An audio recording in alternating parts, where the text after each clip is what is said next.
and welcome my dear students. I am Rushali ma'am from VM Academy classes Nashik. हम देख रहे हैं हमारे 11th का केमिस्ट्री, देख रहे हैं chapter number 4 structure of atom. एक बहुत ही इम्पॉर्टेंट टॉपिक है हमारे सिलेबस का और थोड़ा हार्ड टॉपिक भी है। इसका आज लेक्चर नंबर 4। आज के लेक्चर में हमें ऊपर से ही सिर्फ देखना है क्वांटम थ्योरी ऑफ रेडिएशन क्या था, जो प्लैंक्स थ्योरी थी वो, और इमिशन स्पेक्ट्रम के बारे में आज हम डिस्कस करेंगे। और इमिशन स्पेक्ट्रा जो हाइड्रोजन का है उसके बारे में आज हम बात करेंगे। ओके, तो थोड़े से आज कैलकुलेशन भी होंगे।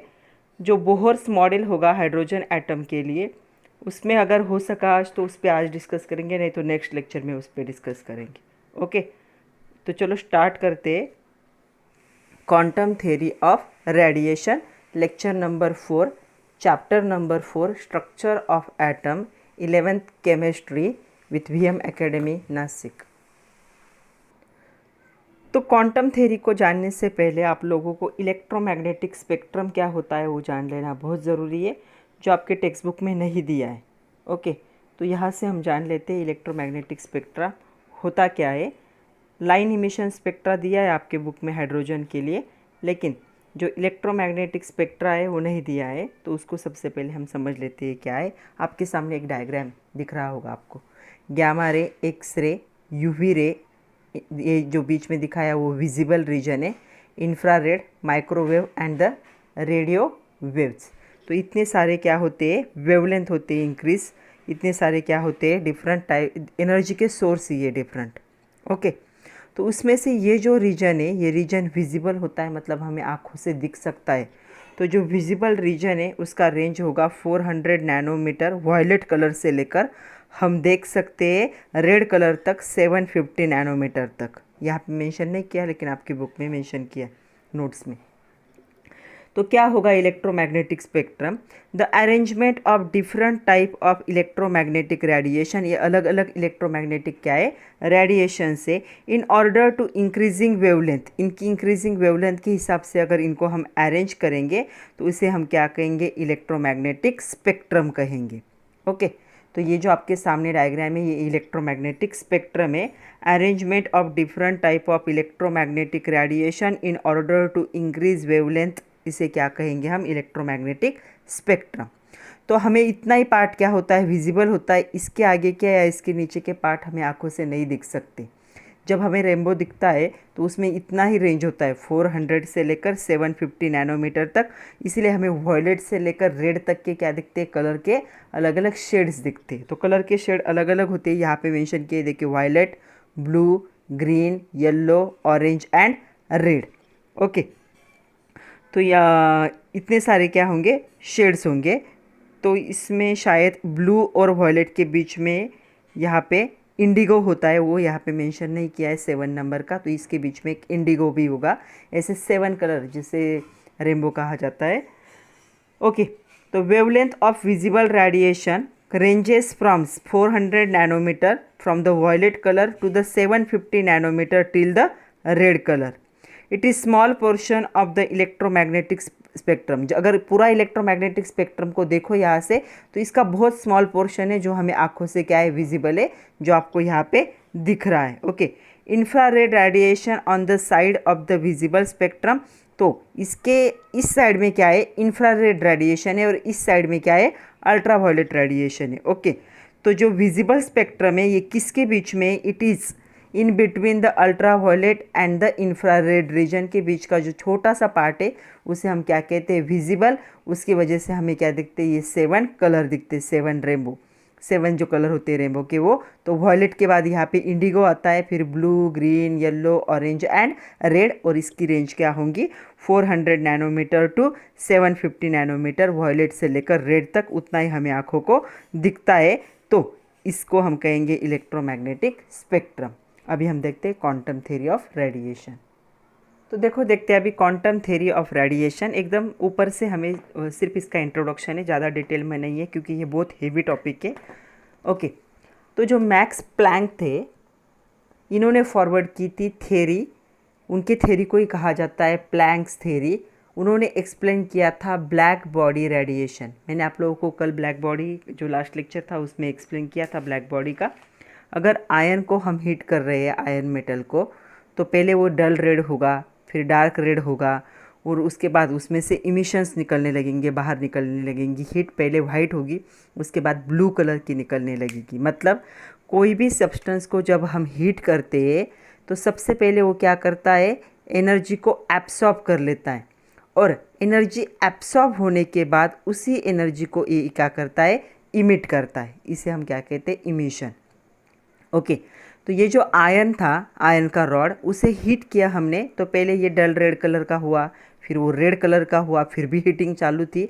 तो उसने जितनी हीटिंग से एनर्जी एब्सॉर्ब की थी उसे उसने पहले वाइट कलर में अपने से सेपरेट किया, फिर ब्लू कलर में अपने से क्या किया, सेपरेट किया। हीटिंग बढ़ती गई तो कलर भी क्या हुआ, यहाँ पे चेंज हुआ।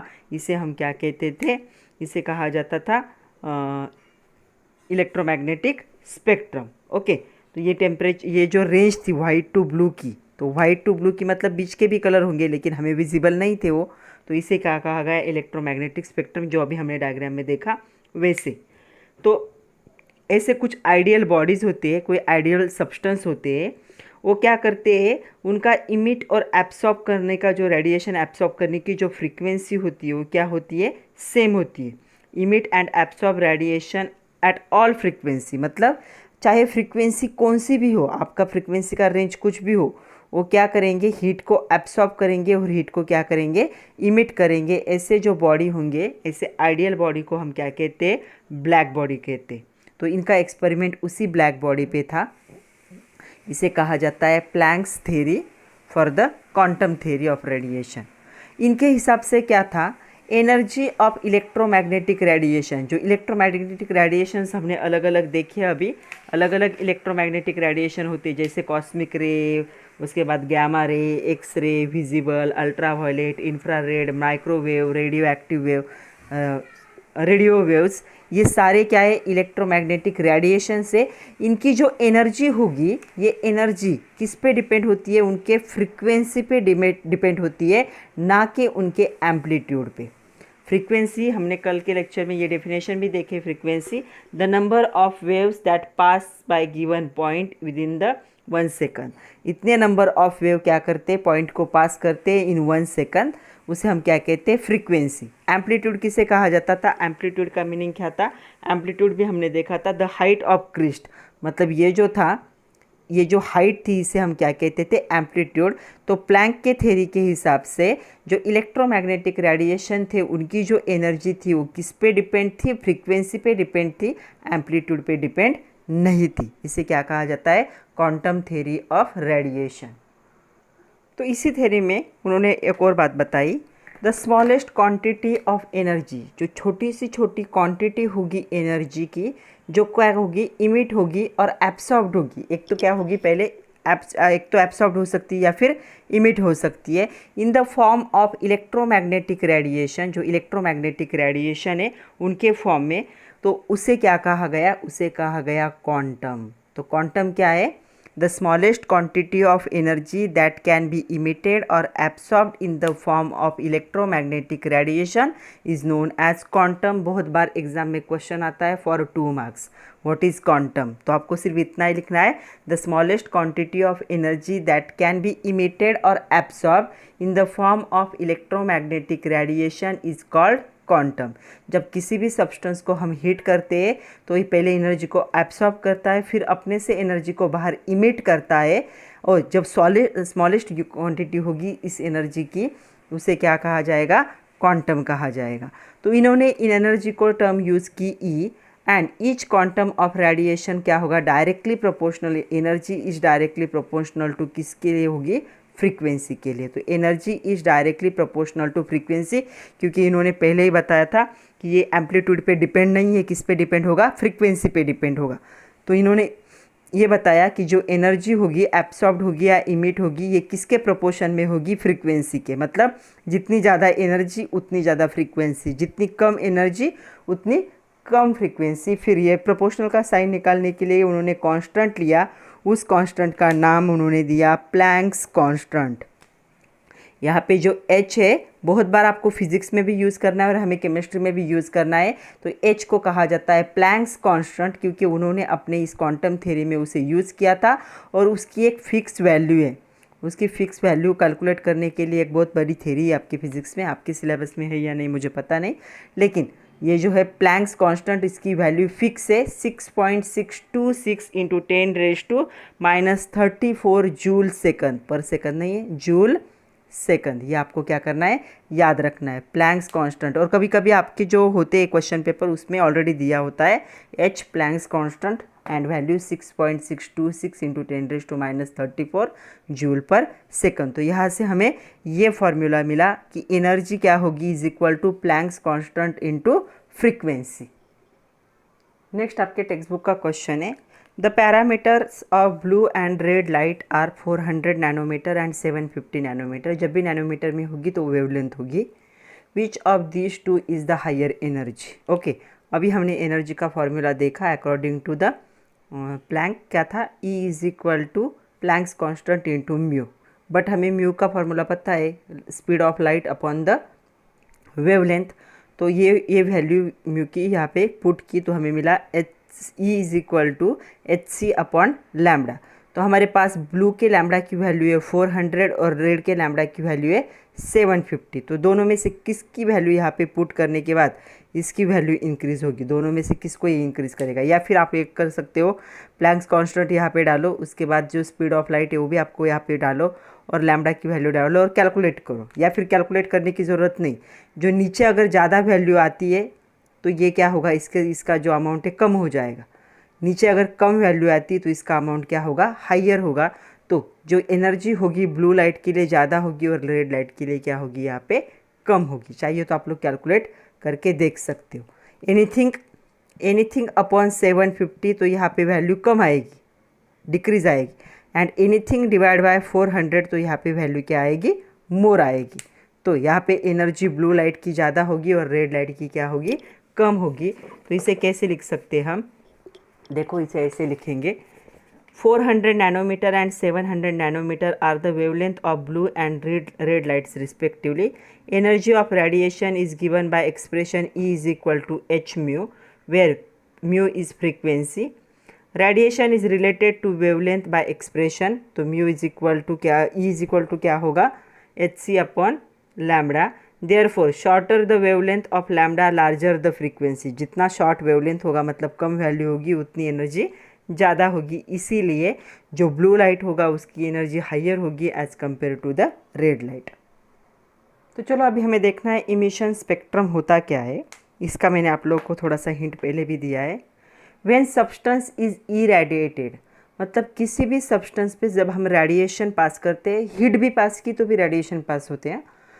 तो किसी भी सब्सटेंस पे हम जब रेडिएशन मतलब लाइट पास करते हैं विथ इलेक्ट्रोमैग्नेटिक रेडिएशन, जिसके में इलेक्ट्रोमैग्नेटिक रेडिएशन होने चाहिए, इट एब्सॉर्ब द एनर्जी। वो सब्सटेंस क्या कर लेता है, इन रेडिएशन में से एनर्जी को एब्सॉर्ब कर लेता है, अपने अंदर ले लेता है।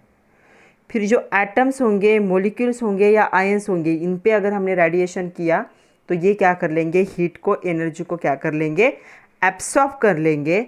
और जब ये एब्सॉर्ब कर लेते हैं रेडिएशन को, उनको कहा जाता है एक्साइटेड। तो कभी कभी हम बोलते हुए भी वर्ड यूज़ करते, ज़्यादा एक्साइट होने की ज़रूरत नहीं है। एक्साइट हो जाता है तो क्या है, टेम्परेचर बढ़ जाता है। वैसे ही यहाँ पे हो रहा है, अगर कोई सब्सटेंस है उस पर कंटिन्यूस रेडिएशन पास हो रहे हैं तो ये रेडिएशन को अपने अंदर क्या कर लेगा, एब्सॉर्ब कर लेगा। ओके, और इसके पास जब एनर्जी आ जाती है तो ये क्या हो जाता है, एक्साइटेड हो जाता है। तो ऐसी कंडीशन को क्या कहा जाता है, excited. When anything, any atom, any molecule, any ion absorb the radiation in the form of energy, उसे क्या कहा जाता है, एक्साइटेड कहा जाता है। हीटिंग के वजह से भी होता है, heating can also result in excited state. तो हीटिंग की वजह से भी क्या होता है, एक्साइटेड होता है। तो हीट जब करते हैं हम किसी सब्सटेंस को, आप घर में देख लो यूटेंसिल्स को जब हीट किया जाता है तो यूटेंसिल गर्म क्यों होते हैं, क्योंकि वो हीट को क्या कर रहे हैं, एब्सॉर्ब कर रहे हैं। किसी भी आप लोग देख लो, अगर आपने सपोज़ कोई पॉट है, उस पॉट को गैस पे रखा और हीटिंग चालू कर दी। तो थोड़ी देर के बाद अगर उस पॉट को हमने हाथ लगाया तो वो गर्म हो जाता है। तो वो गर्म क्यों हो रहा है? क्योंकि उसने जो हीट आ रही है उसके रेडिएशन को एब्सॉर्ब कर ली और वो खुद क्या है, एक्साइटेड हो गया है। तो जब रेडिएशन होता है किसी भी सब्सटेंस पे, तो वो रेडिएशन को अपने अंदर, इलेक्ट्रोमैग्नेटिक रेडिएशन को अपने अंदर एब्सॉर्ब कर लेते हैं इन द फॉर्म ऑफ एनर्जी। और जब एनर्जी को एब्सॉर्ब कर लेंगे, ऐसे कंडीशन को कहा जाता है एक्साइटेड स्टेट। तो एक्साइटेड स्टेट अभी आपको समझ में आया होगा। किसी को हीट करो या किसी पे रेडिएशन करो, वो अपने अंदर एनर्जी को एब्सॉर्ब कर लेगा। उस कंडीशन को हम क्या कहेंगे? इसे कहेंगे एक्साइटेड स्टेट। तो अभी एक्साइटेड स्पेसिस समझ में आया है। स्पेसिस मतलब एक्साइटेड एटम, आयन और मोलिक्यूल। तो जो एक्साइटेड सब्सटेंस होगा वो क्या करता है, उसने अपने अंदर एनर्जी को क्या कर लिया, एब्सॉर्ब कर लिया और एक्साइटेड हो गया। तो ये जो एक्साइटेड स्पेसिस होंगे, अपने अंदर जो एनर्जी रखी उनको नहीं चाहिए, उनकी वजह से वो अनस्टेबल हो गए। वो क्या करेंगे, तुरंत उस एनर्जी को क्या करेंगे, इमिट करेंगे अपने से बाहर। इमिट करना मतलब बाहर फेंकना, एब्सॉर्ब करना मतलब अंदर लेना। तो उन्होंने जो एब्सॉर्ब्ड एनर्जी थी उसको क्या करेंगे, इमिट करेंगे इन द फॉर्म ऑफ रेडिएशन। अगर उन्होंने एनर्जी को अपने अंदर स्टोर किया है तो वापस रेडिएशन के फॉर्म में उनको क्या करेंगे, बाहर फेंकेंगे। This process is called as emission radiation. तो इस प्रोसेस को क्या कहा जाता है, इमिशन रेडिएशन। इमिशन मतलब बाहर फेंकना, रेडिएशन मतलब जो एनर्जी स्टोर की थी उससे। ओके और इसका एक स्पेक्ट्रम रिकॉर्ड किया जाता है। जैसे हमने कलर देखे वैसे स्पेक्ट्रम रिकॉर्ड किया जाता है और इस स्पेक्ट्रम को कहा जाता है इमिशन स्पेक्ट्रम। तो इमिशन स्पेक्ट्रम क्या है, the excited molecules emit the absorb energy in the form of radiation and when the radiations is recorded in the form of spectrum is called as emission spectrum। हमें hydrogen का emission spectrum detail में देखना है। Okay तो आपको अभी समझ में आया होगा, किसी सब्सटेंस को हमने हीट किया तो उसने एनर्जी को एब्सॉर्ब कर ली और एक्साइटेड स्टेट में चला गया। फिर एक्साइटेड स्टेट में जब वो चला जाता है तो अनस्टेबल होता है, उसे वो एनर्जी नहीं चाहिए क्योंकि पहले उसके पास नहीं थी वो। ओके तो जब उसको एनर्जी नहीं चाहिए तो वो एनर्जी को इमिट करता है, कौन से फॉर्म में, रेडिएशन के फॉर्म में। तो इसे कहेंगे इमिशन ऑफ रेडिएशन, खुद से रेडिएशन को बाहर निकालना। और उसका जब रिकॉर्ड किया जाता है स्पेक्ट्रम की कितनी एनर्जी को बाहर फेंक रहा है, एक पूरा एक साइंस है स्पेक्ट्रम, एक केमिस्ट्री का एक पार्ट है पूरा। तो इस स्पेक्ट्रम को, इसे जब रिकॉर्ड किया जाता है इस रेडिएशन के स्पेक्ट्रम को, तो उसे कहा जाता है इमिशन स्पेक्ट्रम। मैं आपको एकदम इजी एग्जांपल से बताती हूँ, तभी आपको लोगों को अच्छे से समझ में आएगा। सपोज़ एक ग्लास लिया मैंने और एक ग्लास में कोई तो भी एक ग्लास लिया, बीकर लिया ऐसे समझो, बीकर या ग्लास एयर टाइट, उसमें मैंने हाइड्रोजन गैस रखा। तो पूरा हाइड्रोजन गैस से ये भरा हुआ है, ऐसे इमेजिन करो, इमेजिन ही करना है। ओके उसके बाद यहाँ से मैंने इस पे वाइट लाइट पास की, तो वाइट लाइट भी क्या हो गया यहाँ पे, वाइट रेज को, वाइट लाइट को, ये भी सोर्स हो गया एनर्जी का। ओके तो मुझे दिखा कि यहाँ पे क्या हो रहे, कुछ ऐसे कलर के बैंड मिल रहे, कुछ कलर मिल रहे हैं, कुछ कलर गायब है। यहाँ पे गायब वाले क्या है, इनविजिबल है, वो आंखों से नहीं दिख सकते। जो दिख रहे हैं वो क्या है, विजिबल। तो ये जो रिकॉर्ड किया है, तो क्या हुआ, वाइट लाइट के आते ही इस हाइड्रोजन ने क्या कर लिया, उस वाइट लाइट को पहले एब्सॉर्ब कर लिया और कौन से स्टेट में चले गए, एक्साइटेड स्टेट में चले गए। एक्साइटेड स्टेट में जाते ही वो क्या हो गए, अनस्टेबल हो गए, उनको एनर्जी नहीं चाहिए। तो उन्होंने इस एनर्जी को इमिट करना शुरू कर दिया। इमिट कर दिया तो उनसे वो रेडिएशन के फॉर्म में वो एनर्जी बाहर निकली और जब उसे रिकॉर्ड किया गया स्पेक्ट्रम के फॉर्म में, तो यहाँ पे कुछ कलर के बैंड दिखे, कलर के बैंड दिखे। ओके तो ये जो रिकॉर्ड होता है इसे क्या कहा जाता है, इमिशन स्पेक्ट्रम। तो वैसे हमें हाइड्रोजन का डिटेल में इमिशन स्पेक्ट्रम देखना है। कभी कभी ऐसा भी क्वेश्चन है, आपके एक्सरसाइज में भी क्वेश्चन है, name the element that shows the simplest emission spectra. बहुत बार ये एमसीक्यू में भी क्वेश्चन आता है कि ऐसा एलिमेंट बताओ जो सिंपलेस्ट इमिशन स्पेक्ट्रम दिखाता है। तो आपको लिखना है hydrogen. Hydrogen shows the simplest emission spectrum, हमें डिटेल में देखना ही है हाइड्रोजन। कभी कभी ऐसे भी क्वेश्चन आता है, give some examples of commonly used light sources that work on the atomic emission. तो इसके स्पेक्ट्रम के लिए कौन से लाइट के सोर्स आप क्या कर सकते हो, यूज़ कर सकते हो। तो सबसे पहले आएगा sodium vapour tube, sodium vapour lamp कहा जाता है इसे। तो ये पहला हो गया, यहाँ पे क्या है, it is used as a light source. Okay, किसके लिए, इमिशन के लिए ये लाइट का सोर्स हो सकता है। दूसरा लाइट का सोर्स यहाँ पे हो सकता है नियॉन साइन कहा जाता है उसे, नियॉन साइन। तीसरा जो है हैलोजन लैम्प कहा जाता है इसे। इसमें से कुछ आपके जब आप कॉलेज में एडमिशन लोगे तो आपके लैब में प्रेजेंट होंगे। उसके बाद चौथा जो है, ये तो सुना ही होगा आपने, फ्लोरोसेंट ट्यूब, फ्लोरोसेंट ट्यूब। तो इतने चाहिए, चार क्या है, इनको यूज़ किया जाता है एज अ लाइट सोर्सेज। तो ये लाइट सोर्सेज है जिनको इमिशन में यूज़ किया जाएगा। इनको पास किया जाता है हाइड्रोजन पे, जैसे मैंने वाइट लाइट पास किया तो इनमें से किसी एक को भी पास कर सकते, तब भी हमें क्या है, ऐसा बैंड मिलेगा कलर का, जिसे क्या कहा जाता है, स्पेक्ट्रम कहा जाता है। ओके, अभी हमें देखना है हाइड्रोजन इमिशन स्पेक्ट्रम। अभी हमने बात की कि हाइड्रोजन दिखाता है सिंपल स्पेक्ट्रम, तो इसके स्पेक्ट्रम को डिस्क्रीट स्पेक्ट्रम या लाइन स्पेक्ट्रम भी कहा जाता है। क्यों? तो हमने अभी देखा कि सपोज़ हाइड्रोजन गैस को एक टैंक में फिल किया और उस पर वाइट लाइट पास किए, तो क्या होता था, वाइट लाइट पास किए, यहाँ पे हाइड्रोजन गैस थे, तो एक्चुअल क्या होने चाहिए थे, 7 कलर यहाँ पे दिखने चाहिए थे, 1 2 3 4 5 6 7। ये क्या होता, कंटिन्यूस स्पेक्ट्रा होता।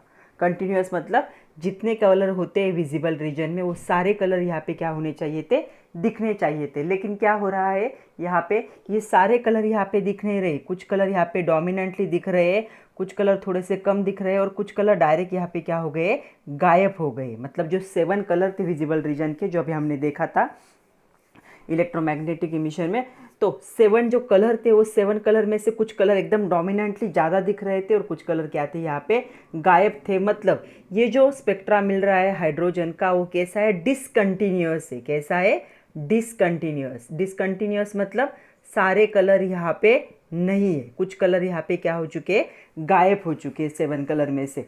तो इसे डिसकंटिन्यूअस स्पेक्ट्रम कहा जाएगा, और डिसकंटिन्यूअस स्पेक्ट्रम को ही कहा जाता है डिस्क्रीट स्पेक्ट्रम और लाइन स्पेक्ट्रम, जो कि हाइड्रोजन दिखाता है। और यही ड्रॉबैक था किसके, रुदरफोर्ड के एक्सपेरिमेंट का, कि वो ये जो डिस्क्रीट स्पेक्ट्रम है इसे वो एक्सप्लेन नहीं कर पाए, जो स्पेक्ट्रम था उसे। ऐसा क्यों हो रहा है वो नहीं के बता पाए।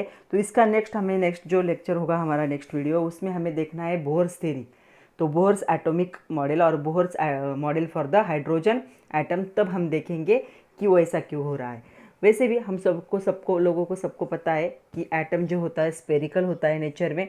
उसका जो सेंट्रल पार्ट होता है उसे न्यूक्लियस कहते हैं। न्यूक्लियस के अराउंड जो पहला सेल होता है, एन से सेल को डिनोट करते हैं, सेल नंबर 1 को हम कहते हैं के। ओके, उसके बाद जो सेकंड आता है, ये सब आप लोग 9th-10th में पढ़ चुके हो, ये सर्कुलर है, समझ लो। हाँ, सेल नंबर 2 को हम क्या कहते हैं, एल। उसके बाद जो नया आता है सेल नंबर 3 को हम क्या कहते हैं, एम।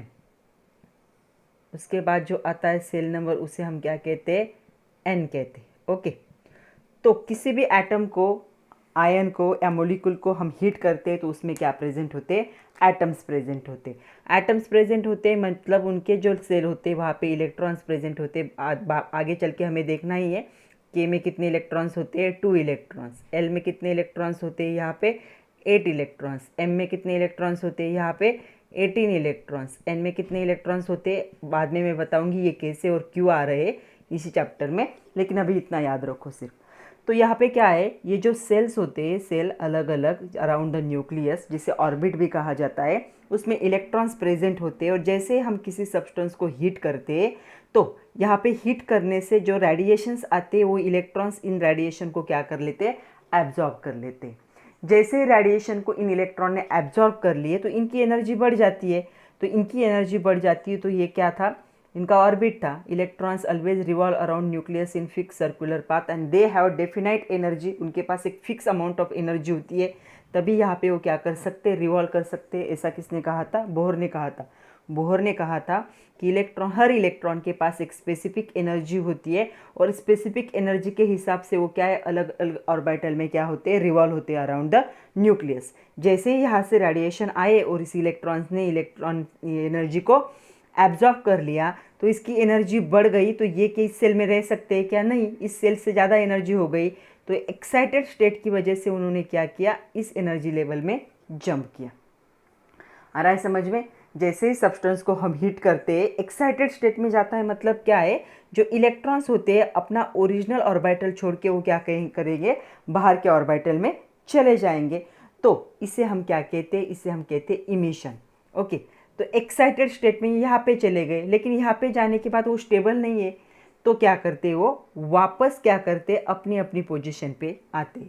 तो उनको लोअर एनर्जी लेवल से या लोअर ऑर्बिटल से हायर ऑर्बिटल में जाने के लिए एनर्जी को क्या किया, उन्होंने गेन किया या एब्सॉर्ब किया, राइट। ओके, और जब उनको यहाँ से उल्टा आना था तो इसने एनर्जी को क्या किया, इमिट किया, मतलब अपने से एनर्जी बाहर निकाल दी। आ रहा है समझ में?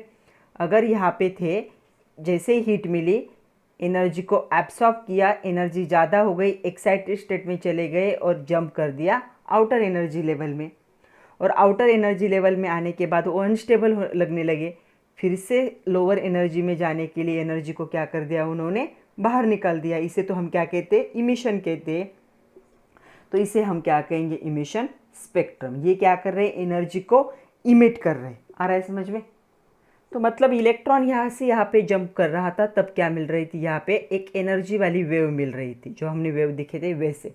इसीलिए यहाँ पे क्या थे, कुछ कलर डोमिनेंट दिख रहे थे, क्योंकि वहाँ पे क्या हो रहा था, इलेक्ट्रॉन का क्या हो रहा था, इमिशन हो रहा था, और कुछ दिख ही नहीं रहे थे। मतलब यहाँ से अगर यहाँ इलेक्ट्रॉन नहीं गया तो हमें कोई कलर दिखेगा ही नहीं, तो इसकी वजह से हो रहा था, जिसे क्या कहा जाता है, हाइड्रोजन इमिशन स्पेक्ट्रा। हाइड्रोजन में भी ऐसा होता है, या इसे कहा जाता है डिस्क्रीट स्पेक्ट्रा। डिस्क्रीट मतलब डिसकंटिन्यूअस, या इसे कहा जाता है लाइन स्पेक्ट्रम।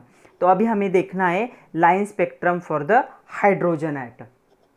तो चलो एक बार देखते हैं हाइड्रोजन इमिशन स्पेक्ट्रम एग्जैक्टली क्या है। कंसेप्ट तो आप लोगों को अभी अच्छे से समझ में आया होगा। When electron discharge is passed through the gaseous hydrogen, जब इलेक्ट्रॉन डिस्चार्ज को क्या किया जाता है, इलेक्ट्रॉन ने इलेक्ट्रिक डिस्चार्ज चाहिए, यहाँ पे इलेक्ट्रिक डिस्चार्ज होता है। When electric discharge is passed through the gaseous hydrogen, जब गैसियस हाइड्रोजन पे इलेक्ट्रिक डिस्चार्ज पास किया जाएगा, मतलब रेडिएशन पास किए जाएंगे, तब जो रिकॉर्डेड स्पेक्ट्रम होता है, जैसे मैंने बताया कि यहाँ पे हाइड्रोजन गैस है, यहाँ पे व्हाइट लाइट पास की और यहाँ पे हमें 3 डोमिनेंट कलर मिले, तो ये इसका स्पेक्ट्रम क्या हुआ, यहाँ पे रिकॉर्ड हुआ। और तो जो रिकॉर्डेड स्पेक्ट्रम होगा इमिटेड रेडिएशन का, ये कलर कौन दे रहे हैं, इमिटेड रेडिएशन दे रहे हैं, तो उसे कहा जाएगा हाइड्रोजन इमिशन स्पेक्ट्रम। उसे क्या कहेंगे, हाइड्रोजन इमिशन स्पेक्ट्रम। जब हाइड्रोजन गैस से इलेक्ट्रिक डिस्चार्ज को, मतलब वाइट लाइट को जब हम पास करते हैं, हमारे घर में जो लाइट है वो वाइट लाइट ही है, उसे इलेक्ट्रिक डिस्चार्ज भी कह सकते हैं। तो जो इलेक्ट्रिक डिस्चार्ज पास होता है हाइड्रोजन गैस से, यहाँ पे ये जो टैंक है इसमें हाइड्रोजन गैस भरा हुआ है और यहाँ से वाइट लाइट पास की, तो यहाँ पे रेडिएशन हो रहा है, तो क्या होगा, ये लाइट को हाइड्रोजन क्या कर लेंगे, एब्सॉर्ब कर लेंगे, उनके इलेक्ट्रॉन लोअर एनर्जी लेवल से हायर एनर्जी लेवल में जंप करेंगे और तब कुछ रेडिएशंस क्या होंगे, इमिट करेंगे वो, और जो जहाँ से वो जंप करते हैं उतने कलर हमें दिखेंगे। जिन एनर्जी लेवल में वो क्या करते हैं, जंप करते हैं, उतने वेव हमें दिखेंगे, तो उतने कलर हमें दिखेंगे, बाकी के कलर नहीं दिखेंगे। डिसकंटिन्यूअस स्पेक्ट्रम होगा ये। तो ऐसा जब स्पेक्ट्रम रिकॉर्ड होता है, इसे क्या कहा जाता है, हाइड्रोजन इमिशन स्पेक्ट्रम। तो ये जो स्पेक्ट्रम था जो अभी रिकॉर्ड हुआ, जो हमने देखा, this spectrum fall in different region of electromagnetic radiation. Electromagnetic radiation के अलग अलग रीजन में क्या होता है, ये आता है, and it comprise the series of line. ये सीरीज ऑफ लाइन बनाएगा करस्पॉन्डिंग डिफरेंट फ्रीक्वेंसीज। तो सीरीज ऑफ लाइन बनाएगा, पहला कलर मिला, दूसरा कलर मिला, तीसरा कलर मिला, ऐसे सीरीज ऑफ लाइन मिलेंगे। लेकिन ये स्पेक्ट्रम क्या होगा, डिसकंटिन्यूअस होगा, ये कंटिन्यूअस नहीं होगा, मतलब 7 के 7 कलर हमें नहीं दिखेंगे, कुछ कलर डोमिनेंटली दिखेंगे, कुछ कलर गायब होंगे, इसे कहेंगे डिसकंटिन्यूअस। एक्चुअल जो एनसीईआरटी का बुक है उसमें उसको डिस्क्रीट नाम दिया है, हमारे बुक में उसे लाइन स्पेक्ट्रम कहा जाता है। तो लाइन स्पेक्ट्रम, डिस्क्रीट स्पेक्ट्रम या डिसकंटिन्यूअस स्पेक्ट्रम, तीनों का मीनिंग क्या है, यहाँ पे सेम ही है कि क्या होंगे, ये जो लाइंस मिलेंगे डिफरेंट रीजन में, ये क्या होंगे, कंटिन्यूस नहीं होंगे, कुछ कलर डोमिनेंट होंगे, कुछ कलर गायब होंगे, तो ये क्या होगा, डिसकंटिन्यूस स्पेक्ट्रम होगा, जिसे लाइन स्पेक्ट्रम भी कह सकते हो। तो चलो अभी मैं आप लोगों को एक बहुत ही इंपॉर्टेंट चीज़ बताने वाली हूँ जो स्पेक्ट्रम है उसके लिए। तो हमें पता है न्यूक्लियस के अराउंड क्या होते, अलग अलग क्या होते, ऑर्बिटल होते। अभी स्ट्रेट ड्रॉ करने की जगह पे मैं क्या ड्रॉ कर रही हूँ, उन्हें सर्कुलर ड्रॉ करने की जगह पे स्ट्रेट ड्रॉ कर रही हूँ। सपोज ये पहला था, ओके, ये दूसरी, जैसे जैसे सेल नंबर इंक्रीज़ होगा या ऑर्बिट नंबर इंक्रीज़ होगा वैसे वैसे उनमें से डिस्टेंस कम होते जाता है। यहाँ पे ज़्यादा होगा, कम होगा, कम होगा, उससे कम होगा, और क्लोज़र होगा, और क्लोज़र होगा। तो n is equal to 1 shell number, orbit number 2, orbit number 3, orbit number 4, orbit number 5, orbit number 6, orbit number 7, ऐसे कहाँ तक जाएगा, इन्फिनिटी तक प्रेजेंट हो सकती। ओके, इसे जनरली हम के शेल कहते हैं, L M N O P ऐसे नाम है उसके आगे। ओके, तो हाइड्रोजन की बात करते हैं। हाइड्रोजन के पास कितने इलेक्ट्रॉन थे, एक ही इलेक्ट्रॉन था। ओके, हाइड्रोजन की बात करते हैं। हाइड्रोजन एटॉमिक नंबर 1, कितने इलेक्ट्रॉन्स होंगे उसके पास, एक। पीरियोडिक टेबल में फर्स्ट पोजीशन है हाइड्रोजन की, सबको पता होगा। ओके, यहाँ से हीट किया हाइड्रोजन को, एक ही इलेक्ट्रॉन था, उसने एनर्जी एब्सॉर्ब की, और एनर्जी एब्सॉर्ब करके वो कहाँ कहाँ जा सकता है, सेकंड सेल में जा सकता है, थर्ड में जा सकता है, फोर्थ में जा सकता है, फिफ्थ में जा सकता है, सिक्स्थ में जा सकता है, इन्फिनिटी तक जा सकता है। ओके, एक्साइटेड होके। लेकिन उसे एक्साइटेड होने के बाद वापस क्या आना है, अपने एनर्जी लेवल में भी आना है। इमिशन कब होता है, जब एक्साइटेड स्टेट से वो क्या आता है, ग्राउंड स्टेट पे, मतलब उसके ओरिजिनल एनर्जी लेवल में आता है। तो क्या क्या पॉसिबिलिटीज़ होंगे यहाँ पे, एक तो वो आ सकता है यहाँ पे first, second, third, fourth, fifth, six, seven, ऐसे नंबर दो। तो एक तो क्या है, वो पहले से दूसरे में गया होगा तो यहाँ से यहाँ पे आएगा। ओके, फिर यहाँ से यहाँ पे आएगा, उसकी एनर्जी लेवल ये होगी। तो थर्ड से फर्स्ट में आएगा, एक्साइटेड होके वहाँ गया था, वापस इमिशन करके क्या होगा, यहाँ पे आएगा अपने अपने ओरिजिनल एनर्जी लेवल में। यहाँ से यहाँ आएगा, 7 लेवल से यहाँ तक आएगा। मतलब क्या हुआ था, हाइड्रोजन के पास एक इलेक्ट्रॉन था, इस एनर्जी लेवल में रहता था, कौन सी, फर्स्ट एनर्जी लेवल में। हीट करने के बाद या फिर उस पर इलेक्ट्रिक डिस्चार्ज पास करने के बाद क्या हुआ, इस इलेक्ट्रॉन ने एनर्जी को एब्जॉर्ब किया। एक तो सेकंड में चला गया, थर्ड में वो क्या होते, एक्साइटेड होने के बाद अगली वाली एनर्जी लेवल में चले जाते। तो यहाँ से जम करके यहाँ गया, यहाँ से जम करके यहाँ भी जा सकता है, यहाँ से जम करके कितनी एनर्जी एब्सॉर्ब करेगा उस पर डिपेंड है ना।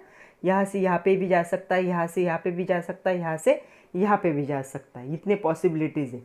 ओके, तो उस स्टेज में जाने के बाद वो एक्साइटेड है, वो क्या करेगा, एनर्जी को इमिट करेगा और वापस अपने एनर्जी लेवल में आएगा। तो क्या हो सकता है, अगर सेकंड में गया होगा तो वापस सेकंड से फर्स्ट में आएगा, थर्ड में गया होगा तो थर्ड से वापस फर्स्ट में आएगा, फोर्थ में गया होगा तो फोर्थ से वापस फर्स्ट में आएगा, फिफ्थ में होगा तो ऐसे इन्फिनिटी तक कहीं पे गया हो, एनर्जी लूज करने के बाद, एनर्जी इमिट करने के बाद वापस अपने एनर्जी लेवल में आ रहा है। इसे सबसे पहले फाइंड आउट किया था, या सबसे पहले इस वेव को बताया था, the name of scientist is Lyman. तो इसे कहा जाता है लाइमन सीरीज। तो आपके बुक में सिर्फ नाम दिए, कुछ भी नहीं दिया है, लेकिन आपको पता होना चाहिए इसे क्या कहेंगे, हम लाइमन सीरीज कहेंगे। तो पहली सीरीज हो गई लाइमन सीरीज। लेकिन ये नेसेसरी नहीं कि इलेक्ट्रॉन मतलब एनर्जी इमिट करने के बाद वो अपने ओरिजिनल एनर्जी लेवल में आए। कभी कभी कम एनर्जी भी क्या होती है यहाँ पे इमिट होती है। तो ऐसा भी हो सकता है कि इलेक्ट्रॉन्स थर्ड से क्या आए, सेकंड में आए, फोर्थ से सेकंड में आए, फिफ्थ से सेकंड में आए, सिक्स से सेकंड में आए, या सेवन्थ से सेकंड एनर्जी लेवल में आए, फर्स्ट तक जा ही नहीं पाए। तब इस सीरीज को कहा जाता है बाल्मर सीरीज। इसका नाम होगा बाल्मर सीरीज। ये पॉसिबिलिटीज़ है, जिन जिन साइंटिस्ट ने ये पॉसिबिलिटीज़ बताए वहाँ वहाँ उनके नाम दिए हुए। ओके, ये भी पॉसिबिलिटी है कि ये जो है फोर्थ से थर्ड में आए, फिफ्थ से थर्ड में आए, इससे थर्ड में आए, सेवन से थर्ड में आए। ऐसी भी पॉसिबिलिटी हो सकती है। ओके, तो इस सीरीज़ को कहा जाएगा पाश्चन सीरीज। पाश्चन सीरीज मैं आप लोगों को डायग्राम भी दिखाऊंगी, लेकिन एक बार यहीं पे जान लो। और क्या पॉसिबिलिटी है, मे भी हो सकता है ये 5th से 4 में आए, कम इमिशन करे, यहाँ से यहाँ पे आए, यहाँ से यहाँ पे आए, तब इसे कहा जाएगा ब्रैकेट सीरीज। ये भी पॉसिबिलिटी है, ये यहाँ से यहाँ आए, यहाँ से यहाँ आए, और एक आगे सपोज होगा तो यहाँ से यहाँ आए, तो तब उसे कहा जाता है फुंड, PFUND, फुंड सीरीज। ओके, तो इसे क्या कहा जाएगा, अलग अलग ये क्या होंगे, स्पेक्ट्रम के सीरीज होंगे। ये पॉसिबिलिटीज़ है। ऐसा ज़रूरी नहीं है कि इलेक्ट्रॉन फर्स्ट एनर्जी लेवल से गया तो वापस फर्स्ट में ही आए। जितनी एनर्जी वो इमिट करेगा उतना, सपोज़ यहाँ से यहाँ जाने के लिए उसे 4 एनर्जी चाहिए थी, और यहाँ से यहाँ आने के लिए भी कितनी इमिट करनी पड़ेगी, 4। यहाँ से यहाँ जाने के लिए उसको 6 एनर्जी चाहिए थी। ओके, बट यहाँ से यहाँ आते वक्त उसने सिर्फ 2 ही एनर्जी लूज़ की, तो ये यहाँ से यहाँ आने के बजाय कहाँ चला जाएगा। सपोज़ आपको नासिक से दिल्ली जाना है और आप लोगों ने टिकट निकाला।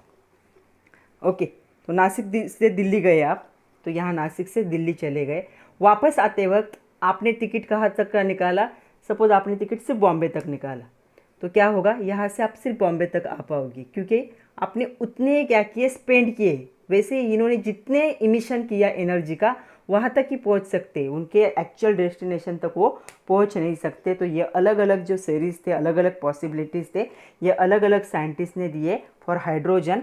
तो इसे कहा जाता है लाइमन सीरीज़, सेकंड को Balmer series, Paschen series, Brackett series and Pfund series. तो आपको ये याद रखना है, आपके बुक में सिर्फ नाम दिए। ओके, अभी ये जो सीरीज़ होंगे इनके लिए एक फार्मूला दिया था, किसने, बाल्मर ने फार्मूला दिया था। बाल्मर ने कहा था ये जो वेव नंबर होगा वो होगा is equal to 109677 wave number, wave bar is mu bar is equal to 109677, और उन्होंने ब्रैकेट में दिया 1/n1 square minus 1/n2 square. बताऊंगी मैं n1 n2 क्या है, और इसका यूनिट दिया पर सेंटीमीटर। ओके, तो अलग अलग सीरीज़ के लिए n1 और n2 की वैल्यू क्या होंगे, अभी अलग अलग होंगे, बट कैलकुलेशन करके आंसर यही आएगा। ओके, तो यहाँ पे जो सीरीज़ होगी फर्स्ट, उसके लिए n1 होगा यहाँ पे 1, और n2 क्या हो सकता है, 2 हो सकता है, 3 हो सकता है, 4 हो सकता है, 5 हो सकता है, इन्फिनिटी तक हो सकता है, 2 से लेकर आगे कुछ भी। मैं आप लोग को टेबल भी दूंगी। जो सेकंड सीरीज़ है उसके लिए n की वैल्यू क्या होगी, 2, क्योंकि 2 से नीचे तो इलेक्ट्रॉन्स नहीं जा रहे। और जो n2 होगा वो क्या होगा, 3, 4, 5, 6 एंड मोर। ओके, जो नेक्स्ट सीरीज़ होगी इसके लिए n कितना होगा, 3 होगा n1, और n2 कितना होगा, 4, 5, 6, 7 एंड मोर। नेक्स्ट के लिए n1 क्या होगा, 4 होगा, n2 क्या होगा, 5, 6, 7, 8 एंड मोर। मतलब n1 क्या है, वो ग्राउंड लेवल है, और n2 क्या है, वहाँ कौन से लेवल से वो यहाँ पे आ रहे हैं। ओके, तो यहाँ पे क्या होगा, इसका n1 क्या होगा, 5 होगा, और n2 क्या होगा, 6, 7, 8, 9 जो भी होगा आगे इन्फिनिटी तक। तो ये फार्मूला दिया था किसने, बाल्मर नाम के जो साइंटिस्ट थे, इन्होंने इन द ईयर 1885। इसे वेव नंबर कहा जाता है, wave number of emission line. ये जो इमिशन लाइन है, कितने वेव नंबर होंगे उनमें, वो इंडिकेट करने के लिए उन्होंने ये फार्मूला दिया था। अभी आपको ये सीरीज समझ में आई होगी। अभी हम टेबल देखते। तो ये तो फार्मूला था जो बाल्मर ने दिया था। उन्होंने एक्चुअल अपने इसके लिए बनाया था ये फार्मूला, लेकिन ये कॉमनली ऐसे, इन्होंने जो फार्मूला दिया था वो एक्चुअल फार्मूला ऐसा नहीं था। उन्होंने जो फार्मूला दिया था वो था wave number is equal to 109677।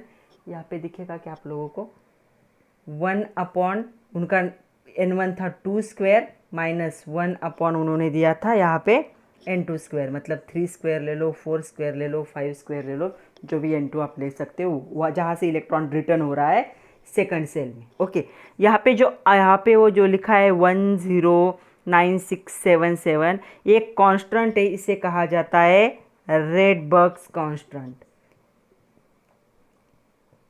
ये जो वैल्यू है ये क्या है, रेडबर्ग्स कांस्टेंट है।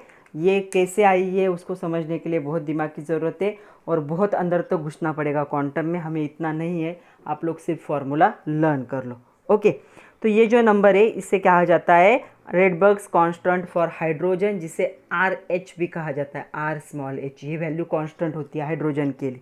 तो इन्होंने ये फार्मूला अपने सीरीज़ के लिए बनाया था, लेकिन ये फार्मूला सारे सीरीज़ के लिए एप्लीकेबल हो गया कॉमनली। उन्होंने अपना यहाँ पे ये डाला था N1, तो यहाँ पे हर एक का डाला गया, जब लाइमन पाश्चन सबका डाला गया तो ये फार्मूला क्या हो गया, सबके लिए कॉमन हो गया। देखो अभी हमने सारे सीरीज़ देखे, लाइमन सीरीज़ का N1 1 होगा, क्योंकि सारे एनर्जी लेवल से इलेक्ट्रॉन इमिट करके एनर्जी कौन से एनर्जी लेवल में आएगा, फर्स्ट में आएगा, तो N1 क्या होगा 1।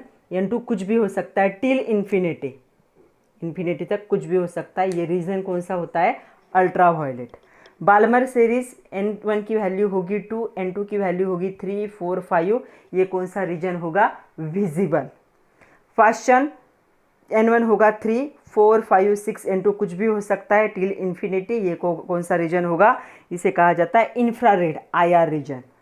उसके बाद है ब्रैकेट, N1 होगा 4, N2 होगा 5 6 7, कहीं से भी इलेक्ट्रॉन 4 तक आएंगे, ये भी कौन सा रीजन होगा, इंफ्रारेड IR कहा जाता है।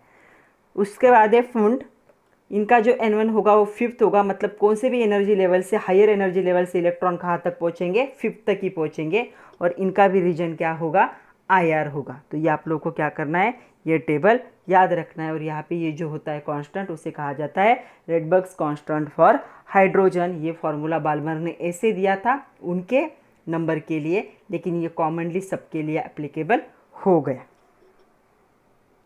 तो देखो ये है हाइड्रोजन का स्पेक्ट्रम जो हमने अभी तक देखे। तो सेकंड से, थर्ड से, फोर्थ से, फिफ्थ से, सिक्स से, सेवन से अगर ग्राउंड स्टेट में आते हैं तो उसे कहेंगे लाइमन सीरीज। यहाँ पे N1 क्या होगा, 1 होगा, और जो N2 होगा वो क्या होगा, इन्फिनिटी तक कुछ भी हो सकता है, जिसे कट Balmer series, Paschen series, Brackett, यहाँ पे उन्होंने फॉन्ट नहीं दिखाई, लेकिन इसके बाद भी एक होती है। तो इस डायग्राम में देखो, यहाँ पे देखोगे तो यहाँ पे Lyman series, Balmer, Paschen, Brackett, Pfund दिए, यहाँ पे इन्फिनिटी तक दिखाया है, और यहाँ पे उसके रीजन भी दिए, कौन से हो सकते, कितनी वेवलेंथ हो सकती है उनकी। ओके, विजिबल रीजन में कौन सा होगा, बाल्मर से कौन सी सीरीज़ कैसी होगी, बाल्मर सीरीज़ क्या होती है, विजिबल रीजन में होती है, तो उसका रीजन दिखाया है कितने से कितने तक होगा। तो ये क्या होते हैं, नियर इंफ्रारेड, मतलब इंफ्रारेड के नियर होगा, ये थोड़ा सा इंफ्रारेड से थोड़ा सा दूर चला जाएगा, ये बहुत दूर चला जाएगा, ये अल्ट्रा वायलेट होगा लाइमन वाला। ओके, तो अभी सारे सीरीज समझ में आए हैं।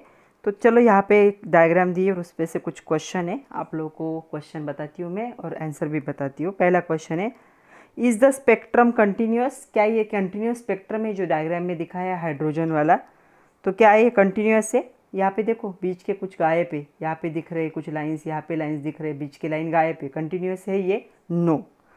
The spectrum is not continuous and it is the some series lines are not definite and they are having the different frequencies। तो यहाँ पे continuous line नहीं है, इसीलिए ये क्या है, discontinuous spectrum होगा, continuous spectrum नहीं।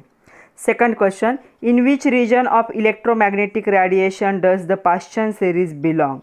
तो यहाँ पे जो पाश्चन सीरीज दिखाई है कौन से इलेक्ट्रोमैग्नेटिक रेडिएशन को क्या करते हैं, बिलोंग करते हैं। तो यहाँ पे देखो किसको कर रहे हैं, यहाँ पे इंफ्रारेड को कर रहे हैं। ओके, उसके बाद है which series fall in visible region of electromagnetic region. तो कौन सी होगी विजिबल रीजन में, बाल्मर सीरीज क्या होती है, पार्टली विजिबल में होती है।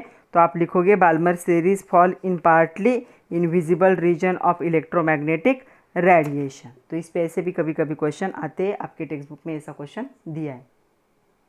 तो चलो अभी हमें न्यूमेरिकल करने हैं। न्यूमेरिकल करने से पहले एक क्वेश्चन है, give expression to calculate wave number of the emission line in Balmer series. तो अभी हमने देखा था वेव नंबर को डिनोट किया जाता है म्यू बार से, mu bar is equal to Rydberg's constant 109677, और यहाँ पे होगा बाल्मर सीरीज का N1 होता है 2 और N2 क्या होता है, यहाँ पे ये सफिक्स से N2 3 4 5 6 इन्फिनिटी तक कुछ भी हो सकता है।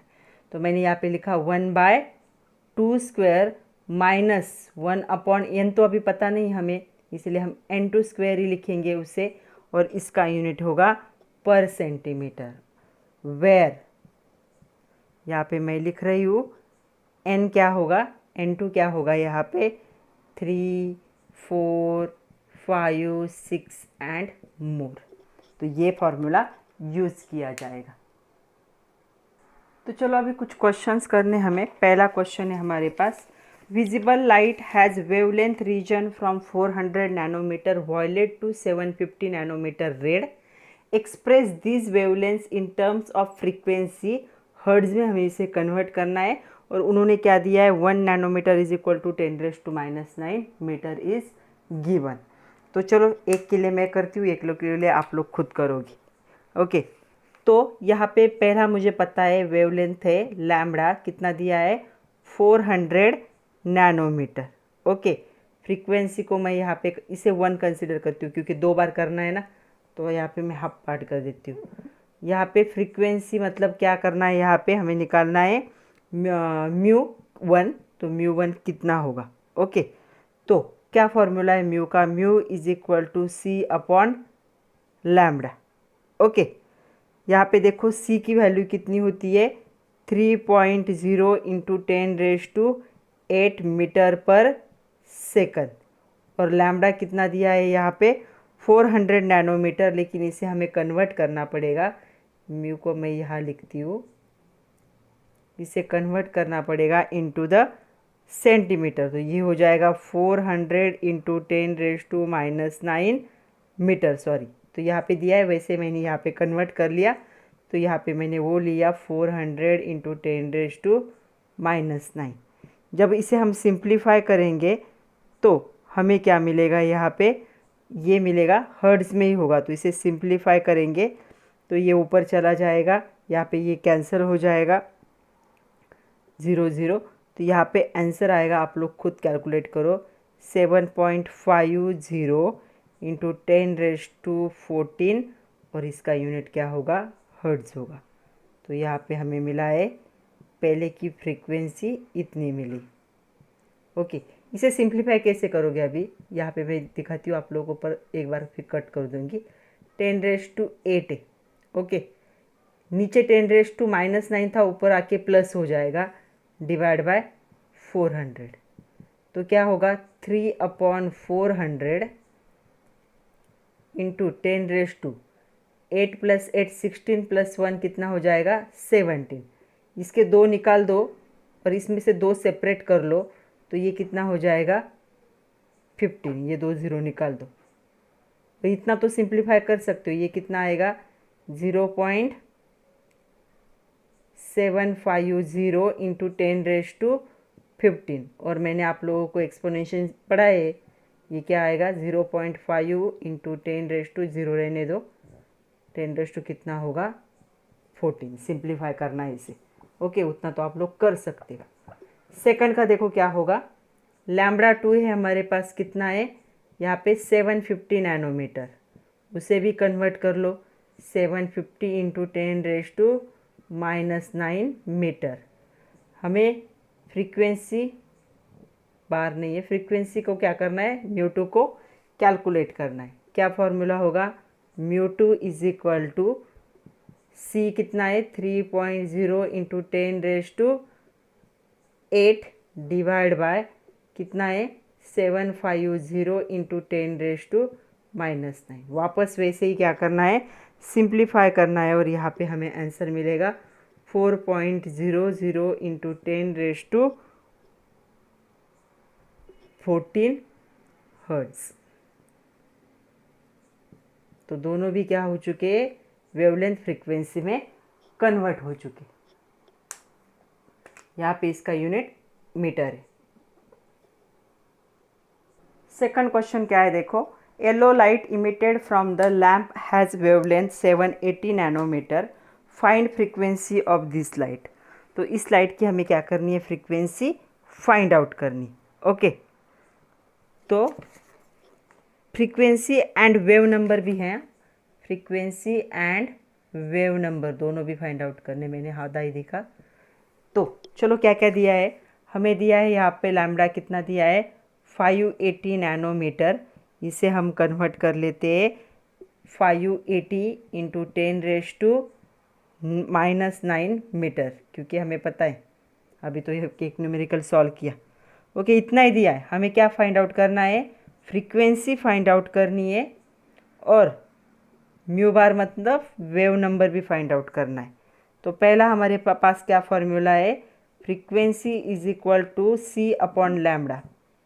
सी मतलब स्पीड ऑफ लाइट, लैम्बडा दिया है, स्पीड ऑफ लाइट कितना होता है 3.0 इंटू 10⁸ मीटर में लिया है, ये मीटर पर सेकंड, और लैम्बडा है 580 इंटू 10⁻⁹ तो ये आ जाएगा 5.17 इंटू 10⁻14 क्या होगा पर सेकंड, या इसे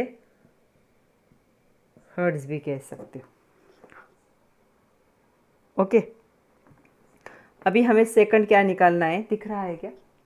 ओके, दिख रहा है। सेकंड हमें क्या निकालना है वो देखो, सेकंड हमें फाइंड आउट करना है दिस वन, और इसके लिए फॉर्मूला क्या है, wave number mu bar is equal to 1 upon lambda. तो 1 upon 580 into 10⁻⁹, so 1 upon 580 into 10⁻⁹, तो ये हो जाएगा 1.72 इंटू 10⁻⁶, और क्या होगा पर मीटर। अभी आप लोगों ने लॉग टेबल पढ़ा है तो लॉग टेबल यूज़ करना स्टार्ट कर दो बच्चों। जितना ज़्यादा प्रैक्टिस करोगे लॉग टेबल की कैलकुलेशन के लिए, उतना लॉग टेबल आप लोगों को इजी लगने लगेगा। तो लॉगरिथम आपका हुआ होगा मैथ्स में, तो उसे आपको यहाँ पे यूज़ करना है। ओके, तो इसका आंसर होगा दिस वन। तो हमने दोनों भी कैलकुलेट कर लिए, हमें फ्रीक्वेंसी मिली है 5.17 इंटू 10⁻14 पर सेकंड, इसे हर्ट्ज भी कह सकते हो लेकिन सेकंड में रहने दो, और वेव नंबर हमें मिला है 1.72 इंटू 10⁻⁶ पर metre. Third numerical, calculate the energy of photon of radiation having wavelength 300 nanometre, और यहाँ पे h की वैल्यू दी Planck's constant 6.63 into 10⁻⁻34 joule second. Okay, तो हमें क्या क्या दिया है देखो, हमें लैम्बडा दिया है कितना है यहाँ पे 300 नैनोमीटर। ओके, इसे मीटर में कन्वर्ट कर लो, 300 इंटू 10⁻⁹ मीटर हो गया। ओके, हमें h दिया है कितना है 6.63 इंटू 10⁻⁻34 जूल सेकंड। ओके, इसके साथ हमें c पता है क्या होता है, स्पीड ऑफ लाइट क्या होता है 3 इंटू 10⁸ मीटर पर सेकंड, मीटर में लिया है यहाँ पे। हमारे पास हमें फाइंड आउट क्या करना है, हमें फाइंड आउट करना है E। तो हमारे पास E का फॉर्मूला है E is equal to HC upon lambda. तो H की वैल्यू हो गई 6.63 इंटू 10⁻⁻34, C की वैल्यू हो गई 3 इंटू 10⁸, और यहाँ पे लैम्बडा आ गया 300 इंटू 10⁻⁹। ओके, तो इतने कैलकुलेशन कर सकते हो, करो, और जो भी आंसर होगा वो आंसर मुझे क्या करना है, कमेंट करना है। तो इतने कैलकुलेशन लॉग टेबल यूज़ करो या फिर दिमाग से करो, कोई रॉकेट साइंस यूज़ करो, आई डोंट नो, जो भी आंसर होगा मुझे मैसेज करना है या मुझे कमेंट करना है। ओके, तो आज के लिए इतना ही था बच्चों। ये इस टॉपिक को हमने बहुत ही ज़्यादा डिटेल में देख लिया है। अभी हमें जो नेक्स्ट लेक्चर बनेगा हमारा वो भी बहुत इंपॉर्टेंट है, थोड़ा डिफ़िकल्ट भी है।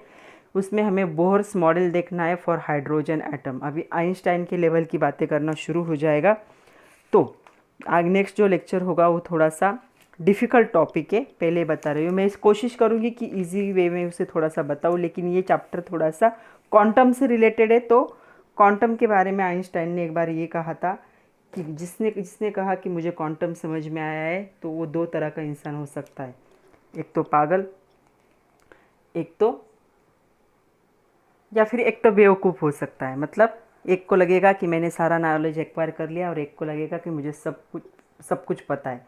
लेकिन क्वांटम ऐसा साइंस है जो किसी की जल्दी पाले नहीं पड़ता, बहुत ही डिफ़िकल्ट है ये टॉपिक।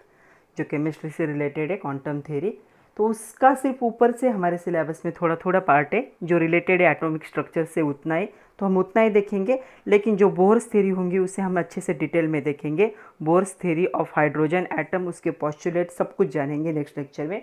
तो पढ़ते रहिए बच्चों, खुद का ख्याल रखिए। ये हेवी टॉपिक है पता है मुझे थोड़ा सा, लेकिन वीडियो को बार बार रिपीट करके देखिए तो आपको अच्छे से समझ में आएगा। जितना आपकी बुक में दिया है उससे मैंने थोड़ा एडिशनल लिया है ताकि बुक अच्छे से लिंक हो सके, क्योंकि बुक में बीच बीच के टॉपिक उन्होंने गायब कर दिए जो एक्चुअली रिलेटेड है। तो मैंने थोड़ा सा डिटेल में लिया है जो हमारे सिलेबस में नहीं है, ऐसा भी, ताकि आपको लिंक लगे अच्छे से टॉपिक की। तो पढ़ते रहिए, खुद का ख्याल रखिए। Thank you very much my dear students.